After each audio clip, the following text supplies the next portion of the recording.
성도 여러분 안녕하십니까? 우리 오늘 새로 오신 우리 집사님들 진심으로 환영하고요. 또 오늘 출장을 또 가신 우리 집사님, 또 아직 일이 덜 끝났지만 또 방송을 듣고 있는 많은 우리 집사님들이 계십니다. 우리 은하숙교회를 사랑하시고 또 말씀을 사랑하셔서 이 말씀에 동역하고 동참하는 모든 성도님들을 우리 진심으로 환영합니다. 오늘도 하나님께서 은혜의 말씀으로 각자의 심령 속에 꼭 필요한 말씀으로 채워주시기를 우리 예수님의 이름으로 소망합니다. 우리 6월달 이제 화요일에는 우리 성경에 나타난 지구의 역사에 대해서 아주 차근차근 성경의 역사에 대해서 우리가 하나씩 살펴보려고 합니다. 지금 보시는 이 사진은 지구의 사진입니다. 지구에 대해서 궁금해하는 사람들이 얼마나 많은지 인공위성을 띄워서 사진을 찍고 또 어떤 나라가 더 높이 더 멀리 더 많은 정보를 공유하는지에 대해서 지금 우리가 핸드폰을 갖고 있는데 벌써 무슨 시대냐면 5G 시대가 됐습니다. 5G가 뭔지 아시나요? 이제 나중에 어떤 이제 휴대폰이 생기게 되냐면 이렇게 휴대폰을 딱 켜고 전화 버튼을 누르면 저기 미국에 살고 있는 딸이 홀로그램으로 쫙 떠가지고 엄마 잘 있었어? 이렇게 인사한다는 것입니다. 저 지방에 저기 서울에 살고 있는 아들, 딸들이 휴대폰으로 전화하면 지금 영상통화 하잖아요. 지금 영상통화를 넘어서서 그냥 버튼 하나를 딱 누르면 손자, 손녀가 내 눈앞에서 춤을 추고 있게 되는 것입니다. 그런 시대가 오게 될 것입니다. 근데 시편은 어떻게 이야기하고 있냐면 왕래가 빨라지고 점점 세상이 빨라질수록 우리 예수 그리스도가 오심을 너희는 주의하며 깨어 기다리라고 우리에게 말씀해주고 계십니다. 여기를 보시면 지구입니다. 성경은 도대체 이 지구에 대해서 어떻게 이야기하고 있을까? 성경은 이 인류의 운명을 어떻게 할 것인지를 성경을 통해서 우리에게 자세히 가르쳐주고 있다는 사실입니다. 자, 여기 퀴즈입니다. 성경 전체를 두 권으로 나눌 수 있는데 무엇과 무엇으로 나눌 수 있죠? 구약과 신약입니다. 뭐 이 정도를 가지고 놀라시면 안 되겠죠? 한 신학자가 구약을 한약이라고 표현하고 신약을 양약이라고 표현했습니다. 몸에 병이 나면 한약도 먹고 양약도 먹어야 하지만 마음에 병이 나면 구약과 신약을 드셔야 합니다. 여기서 약은 언약의 약자입니다. 약속의 약이라는 것입니다. 하나님의 약을 드셔야 합니다. 그것이 바로 언약의 약속입니다. 구약과 신약의 전체 초점을 한번 살펴보면 구약이라고 하는 것은 첫 번째 약속, 죄로 인해 죽을 수밖에 없는 인간을 위해서 예수님이 이 땅에 태어나시겠다고 약속했죠? 그 약속을 지키셨나요? 지켜주셨습니다. 그리고 죄값을 치러주기 위해서 십자가에 달려 돌아가시겠다고 한 약속 지켜주셨나요? 감사합니다. 하나님께서는 2000년 전에 인간의 모습으로 오셔서 예수님이 하나님이 사람이 되셨다는 것은 정말 엄청난 사건인 것입니다. 예수님이 이 땅에서 33년 반을 사시고 약속대로 십자가에 돌아가심으로 누구든지 저를 믿으면 영생을 얻을 것을 실현하셨습니다. 그리고 예수님께서 부활 승천하심으로 천사들을 통해 다시 약속하십니다. 내가 다시 오겠다. 너희가 본 그대로 내가 다시 오겠다. 아멘 안 하신 분들은 안 믿는 거예요? 타이밍을 놓치신 거죠? 내가 다시 오겠다. 성경에 그렇게 약속해 주셨습니다. 처음 오신다고 약속하셨고 십자가에 달려 돌아가시겠다고 약속하셨어. 그리고 부활하시고 승천하시는 약속을 다 지키신 하나님께서 다시 오시겠다고 약속하신 그 약속도 지키실 것을 믿습니다. 믿으세요? 정말 믿으세요? 안 믿어도 오십니다. 예수님의 말씀은 사람의 준비와 사람의 믿음과 관계없이 반드시 이루어진다는 사실을 우리는 오늘 이 시간 확인해야 합니다. 예수님이 다시 오시면 영원히 죽지 않고 새하늘과 새 땅에서 사는 것입니다. 초림이라고 하는 것은 죄로부터의 구원을 이루신 것이고 재림이라고 하는 것은 죄악 세상으로부터 구원해 주시겠다는 약속입니다. 이것이 성경 전체의 말씀인데요. 오늘 본문 성경 요한복음 5장 39절을 우리 다 같이 한번 큰 목소리로 읽어보도록 하겠습니다. 너희가 시작. 너희가 성경에서 영생을 얻는 줄 생각하고 성경을 상고하거니와 이 성경이 내게 대하여 증거하는 것이로되 구약은 예수님이 오시겠다는 것이고 신약은 다시 오시겠다고 말씀하신 것입니다. 이것을 다시 전체 구도로 간략하게 설명을 드리면 성경에 제일 처음 나오는 창세기 1장과 2장은 창조에 대해서 기록하고 있습니다. 그리고 성경 제일 마지막 계시록 21장, 22장은 재창조에 대해서 이야기하며 새하늘과 새 땅을 기록하고 있습니다. 제일 앞은 창조, 제일 뒤에는 재창조. 그럼 창세기 3장은 무엇이냐면 죄가 시작이 된 것입니다. 그리고 뒤에서 세 번째 장은 계시록 20장은 죄가 끝나는 장면이 나옵니다. 그리고 그 사이 계시록 4장부터 계시록 19장까지는 예수 그리스도 십자가를 중심으로 선악간의 대쟁투가 치열하게 이루어지는 장면이 기록되어 있습니다. 죄의 문제는 예수님의 초림으로 해결된 것이고 죄악의 세상의 문제는 예수님의 재림으로 해결이 되는 것입니다. 인류의 역사가 어떻게 흘러왔고 어떻게 흘러갈 것인지를 지구 6,000년을 지금부터 10분 동안 우리가 하나하나씩 살펴보겠습니다. 그래서 지금부터는 집중을 가지고 하나님께서 이 6,000년의 역사를 어떻게 이끌어 주셨는지를 하나씩 살펴보도록 하겠습니다. 사람의 성향이 선할까요? 악할까요? 우리말 중에 사춘이 땅을 사면 배가 아프다라고 하는 말 들어보셨어요? 왜 배가 아프죠?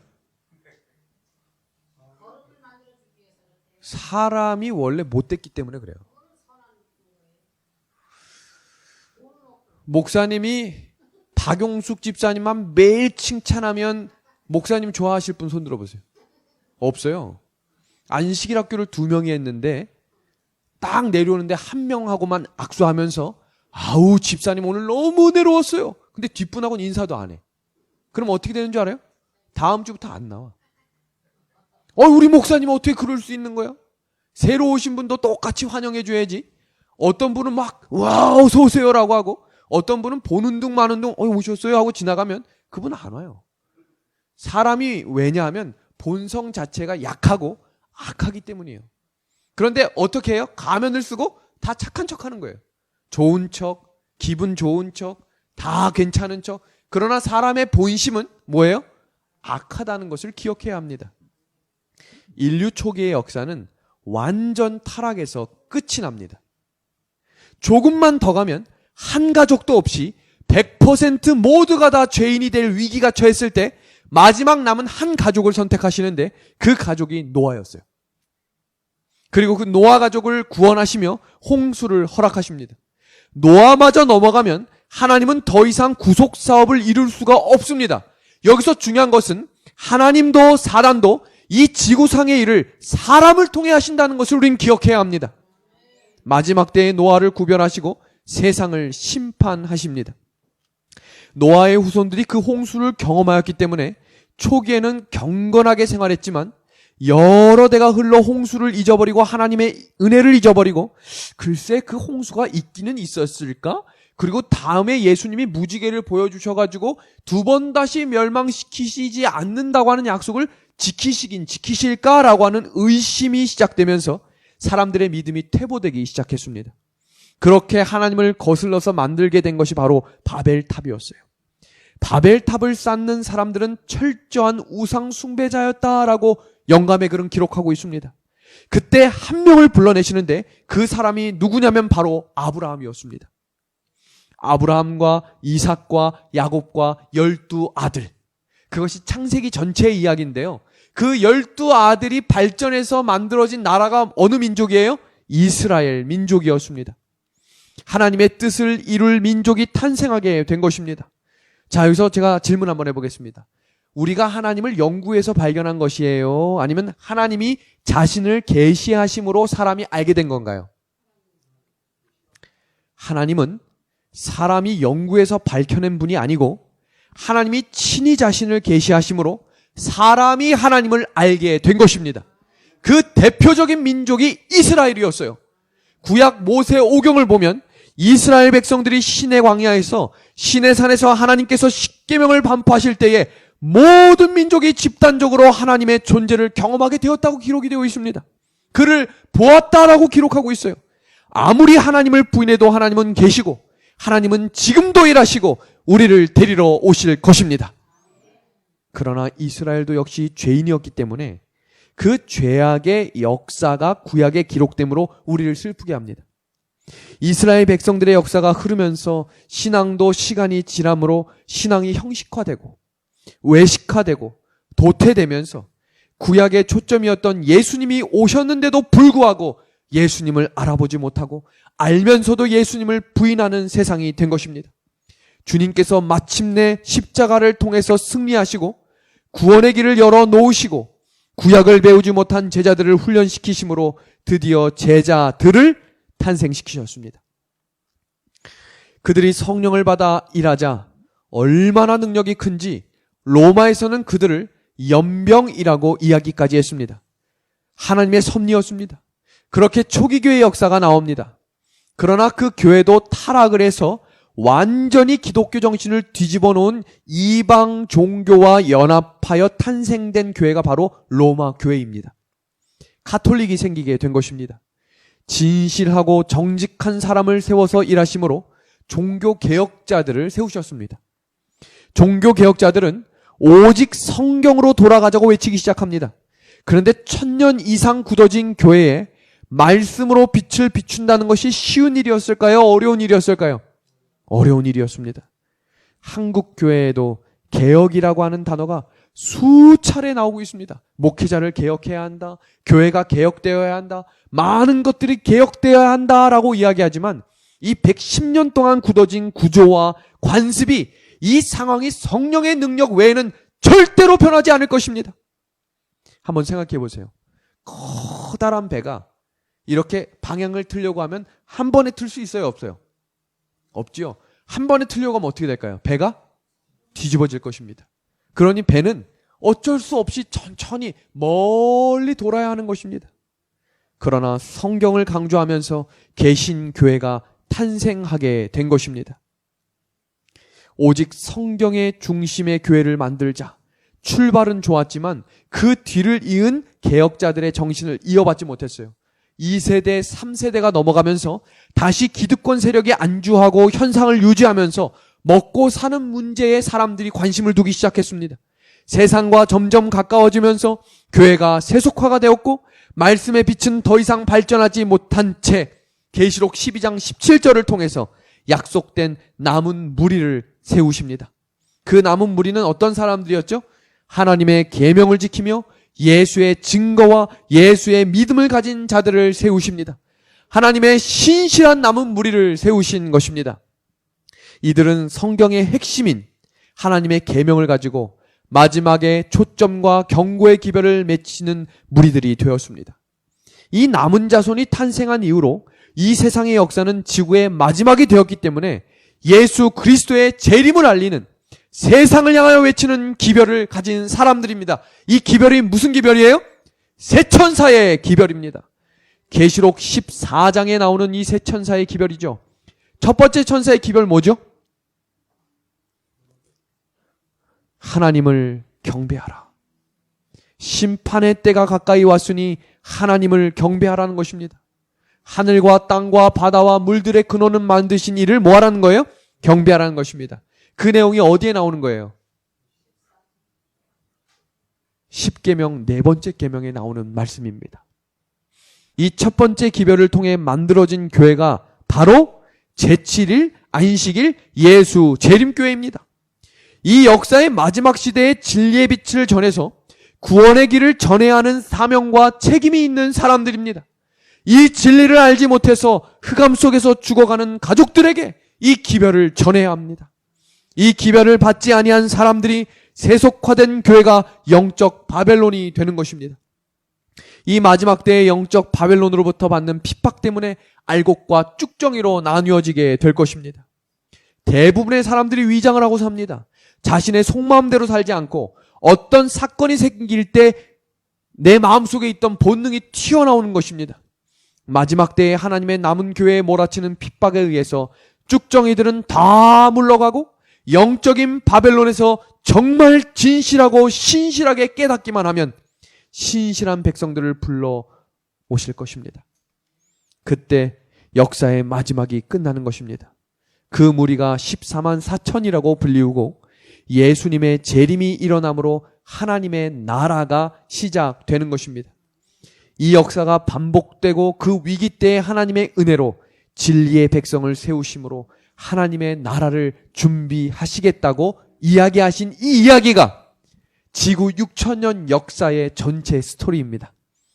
이 내용을 저희가 6월 한 달 동안 그리고 조금 나가서 7월까지 전체적으로 성경 자세히 이 구석구석의 지구의 역사와 종말에 대해서 어떻게 설명하고 계신지를 하나도 빠짐없이 우리가 살필 테니 화요일 저녁 말씀을 하나도 빠짐없이 꼭 참석하셔서 이 말씀을 함께 은혜 나누시기를 간절히 소망합니다. 성경에 나타난 지구의 운명입니다. 전체적인 역사를 세부적인 계획에 맞추어서 한번 공부해 나가보도록 하겠습니다. 하나님이 창조의 계획을 가지고 계셨습니다. 부조화 선지자 36페이지를 보시면 언제 창조되었는지는 모르지만 천사들도 창조되었습니다. 제가 이 글을 읽을 테니까 한번 잘 들어보시길 바랍니다. 회집된 하늘의 거민들 앞에서 우주의 왕은 하나님의 독생자이신 그리스도밖에는 아무도 당신의 계획에 완전히 참여할 수 없으며 그분에게 당신의 뜻에 위대한 도모들을 수행하도록 위임하셨다고 선언하셨다. 하나님의 아들은 하늘의 모든 천사들을 창조하시는 가운데 하나님의 뜻을 이루셨다. 그러므로 그분에게도 하나님께와 같은 존경과 충절을 드려야 마땅하였다. 뿐만 아니라 그리스도께서는 지구와 그 거민들을 창조하는 일에 있어서도 신적 능력을 발휘하실 것이었다. 지금 이 스토리가 이어질 때, 이 이야기가 이어질 때 지구가 창조된 상태예요? 아직 창조되기 전이에요? 아직 창조되기 전입니다. 창조하실 계획을 가지고 계셨어요. 근데 이때 어떤 일이 일어나냐면 예수님의 권위에 대해 시기와 질투를 가지고 있었던 세력, 바로 루스벨이 일어난 것입니다. 그 반역의 이야기를 이사야서에서는 이렇게 비유하고 있습니다. 내가 내 마음에 이르기를 내가 하늘에 올라 하나님의 뭇별 위에 나의 보좌를 높이리라. 내가 북극 지폐의 산 위에 좌정하리라. 가장 높은 구름에 올라 지극히 높은 자와 비기리라 하도다. 이것은 신비입니다. 죄가 없는 세계에 어떻게 천사의 마음속에 그런 마음이 들어왔는지 신비한 거예요. 그러나 사실입니다. 구원받아 우리가 하늘에 가면 우리 예수님께 이것을 꼭 질문하셔야 돼요. 왜냐하면 성경 어디에도 왜 이 죄가 시작되었는지를 기록하고 있지 않고 있기 때문입니다. 그러나 왔습니다. 부조화 선지자에서는 그 배경을 이렇게 기록하고 있습니다.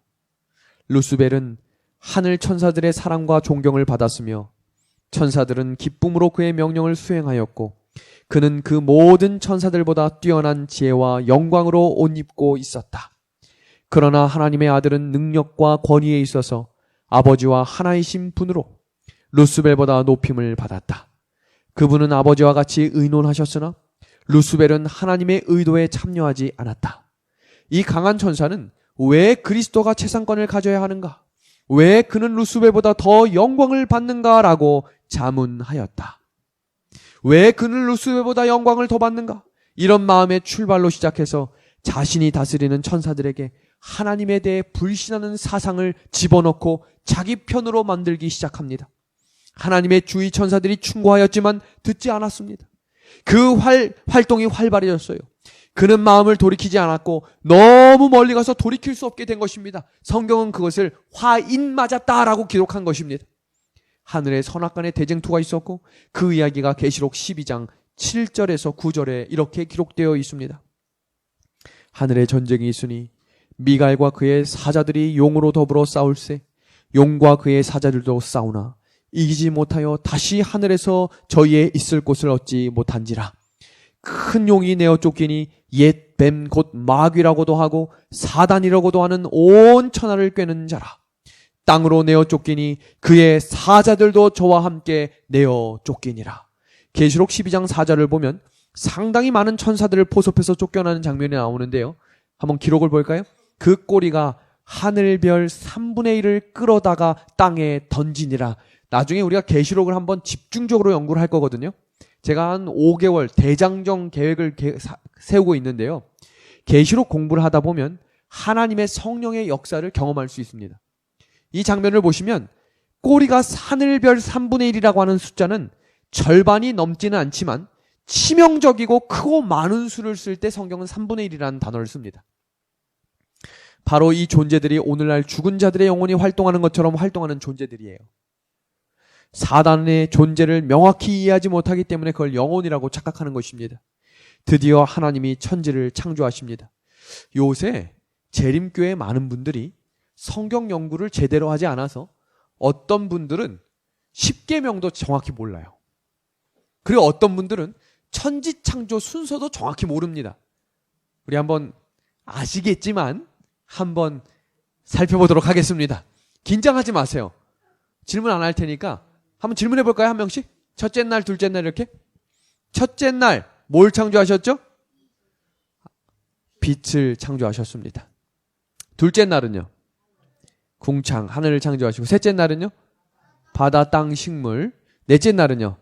해, 달, 별. 다섯째 날은 물고기와 새를 지으시고, 여섯째 날은요? 곤충, 동물, 사람을 지으셨어요. 그리고 일곱째 날에 뭐 하셨어요? 안식하셨습니다. 우리가 살고 있는 세상에 아주 신기한 것이 하나 있는데 일주일이 7일이라는 것입니다. 자, 지금부터 퀴즈 나갑니다. 지구가 자전하는데 걸리는 시간이 얼마나 될까요? 하루? 하루가 몇 시간이에요? 24시간입니다. 그러면 달이 지구를 한 바퀴 도는데 걸리는 시간은 얼마나 걸릴까요? 한 달입니다. 장로님 정답입니다. 장로님 박수 한번 쳐드릴까요? 아, 감사합니다. 자, 다음입니다. 지구가 태양을 한 바퀴 도는데 걸리는 시간은 얼마일까요? 1년! 장로님 정답입니다. 제가 장로님 알려드린 적이 없는데 오기 전에 예습하고 오셨나 봐요. 아, 집사님이 먼저 맞추셨나요? 아, 365일 집사님 박수를 쳐드리도록 하겠습니다. 자, 그렇다면 일주일의 기원이 뭐냐는 것입니다. 일주일의 기원. 일주일은 천체의 자전이나 공전과 상관없이 7일입니다. 그렇다면 도대체 이 7일이 어디서부터 나왔냐는 거예요. 다른 것에 근거가 없어요. 창조의 주기가 지금까지 쓰이고 있는 것은 아주 신기한 일입니다. 일주일을 계산하기 쉽게 5일로 할 수도 있고 10일로 할 수도 있지만 아무 상관없지만 하나님을 믿는 사람이나 믿지 않는 사람이나 일주일을 7일로 믿고 살고 있는 것입니다. 조금만 생각해보면 하나님을 만날 수 있는 길이 바로 이 7일, 일주일입니다. 하나님이 피조물과 교제하는 이 날이 깨어지면 하나님과의 관계가 회복될 수 없기 때문에 하나님이 이 주기를 마지막까지 붙들고 계시는 것입니다. 원래 이때 한번 아멘 하는 거예요. 영감의 글을 보기 전에 우리 창세기 2장 1절에서 2절의 말씀입니다. 천지와 만물이 다 이루니라. 하나님의 지으시던 일이 일곱째 날이 이를 때에 마치니 그 지으시던 일이 다함으로 일곱째 날에 안식하시니라. 하나님이 일곱째 날을 복주사 거룩하게 하셨으니 이는 하나님이 그 창조하시며 만드시던 모든 일을 마치시고 이 날에 안식하셨음이니라. 첫째 천사가 외친 기별입니다. 그가 큰 음성으로 가로되 하나님을 두려워하며 그에게 영광을 돌리라. 이는 그의 뭐가 이르렀다고요? 심판하실 시간이 이르러 왔으니, 심판이 가까이 왔으니 하나님을 두려워하며 영광을 돌리라고 말씀하셨고 그 방법을 이렇게 말씀하십니다. 같이 읽어보겠습니다. 시작. 하늘과 땅과 바다와 물들의 근원을 만드신 이를 뭐하라? 경배하라. 이 문장을 간단히 정리하면 창조주를 뭐하라? 경배하라입니다. 왜 저렇게 길게 표현했을까요? 저 말씀은 10계명 4번째 계명에 나오는 것입니다. 여기를 보세요. 나 여호와가 하늘과 땅과 바다와 그 가운데 모든 것을 만들고 제7일에 쉬었음이니라. 창조주를 경배하라는 말은 다른 말로 이야기하면 안식일을 회복하라는 것입니다. 오늘날 재림교인들이 안식일을 무시하고 안식일을 아무렇게나 지내고 안식일을 안식일답게 보내지 않고 있는 이 시기에 하나님은 우리에게 안식일을 회복하라고 이야기하고 있습니다. 안식일을 잃어버리고 다른 날 예배드리고 안식일에 그냥 그저 그렇게 1시간만 예배드리고 오후에는 안식일답지 않게 보내는 재림 성도들에게 하나님은 이 안식일을 온전히 회복하라고 명령하고 계신 것입니다. 첫째 천사의 기별은 재림 기별과 안식일 기별을 회복하라는 것입니다. 제7일 안식일 예수 재림교회, 이 이름을 언제 어디서나 분명히 외치시기를 바랍니다. 이것이 바로 첫째 천사의 기별입니다. 아무리 바빠도 이 이름을 잊어버리면 안 됩니다. 첫째 천사가 기억이 안 나시거든 한번 다 같이 따라해 주세요. 제7일 안식일 예수 재림교회를 말하시길 바랍니다. 우리 교회가 아기두유 선교활동과 그 다음에 우리 1일 1전도 한번 우리 같이 이거 읽어볼까요? 119 프로젝트 이거 한번 큰 목소리로 읽어주시겠습니까? 시작. 한 사람이 한 영혼을 구원하자. 이 앞에 예수님을 의지함으로 라고 하는 단어를 붙이셔야 합니다. 예수님을 의지함으로 한 사람이 한 영혼을 구원하자. 우리 박용숙 집사님 벌써 3명을 인도하셨어요. 하나님께서 은혜를 주시리라 믿습니다. 그럼 우리 뒤에 계신 3분은 뒤에 이 빈자리에 3분씩만 또 모시고 몇 명이 되는 거예요? 9명. 하나님이 은혜를 주시기를 간절히 소망합니다. 하나님은 일하려고 하는 사람들에게 능력과 준비된 영혼을 보내주실 것입니다. 성경 말씀에 추수할 것은 많지만 일할 뭐가 없다고요? 일꾼이 없다고 했지 추수할 것이 없다고는 기록하지 않으셨어요. 하나님이 우리에게 참된 기별 주셨어요? 참된 약속 주셨어요? 그럼 이 약속 붙들므로 우리 하나님께서 맡겨주신 이 직분과 사명 다하기를 우리 예수님의 이름으로 간절히 소망합니다. 말씀을 마치겠습니다.